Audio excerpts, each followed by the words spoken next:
Okay, so this is a close-up of part of the ankle mobility trio, or this dorsiflexion trio of exercises. You can use at home a small book. You can also grab a plate, like this is a nice little 10-pound plate that I have found here at the gym. And what we want to do is we want these toes hanging off, right? So right here at this big toe joint and all of these initial joints where the toes can hang off, you want to be aware of what's happening at the toes, but don't be hyper-focused on them, right? So the last thing we want is, you see how I'm just kind of like curling my toes and trying to grip this plate. That's going to restrict our range of motion as that ankle joint wants to move forward.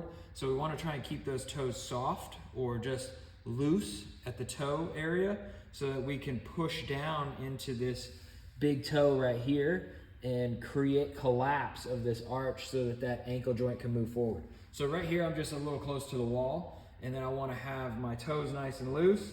This back foot is just kind of a kickstand. It's not really doing anything. We're not going to be shifting back into it and putting weight. So we're just lightly here, and then I'm just driving my knee as far forward as I can, keeping my heel really heavy on the plate towards the big toe.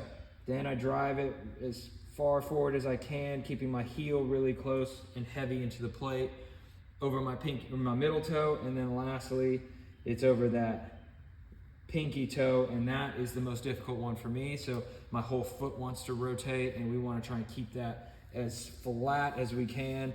Big toe and arch is collapsed as we go forward through here, and we keep that heel nice and heavy. So just try to mobilize through that 10 to 15 times. Just pulse through it. Each time you're just trying to gain a little range of motion. And then we move on to the next exercise. So this second one in the ankle dorsiflexion mobility trio is still on the plate, right? Toes are hanging off again, but now we're not close to a wall. We're just slightly away from that wall.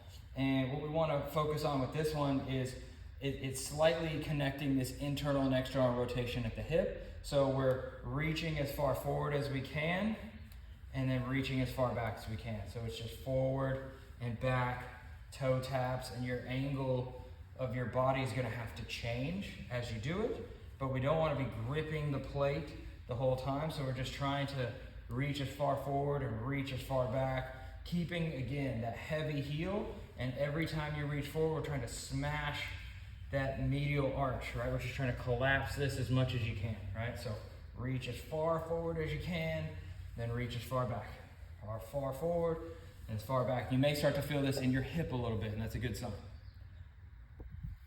So the last of this ankle mobility trio, still toes hanging off of the plate, but now we're really trying to key in on internal and external rotation of the hip and what the forefoot wants to do. So as we rotate, we really want to collapse that forefoot, and as we open up, we still want to keep all that down. So what we're going to be doing here is we're starting as open as you can, and we're just trying to close off.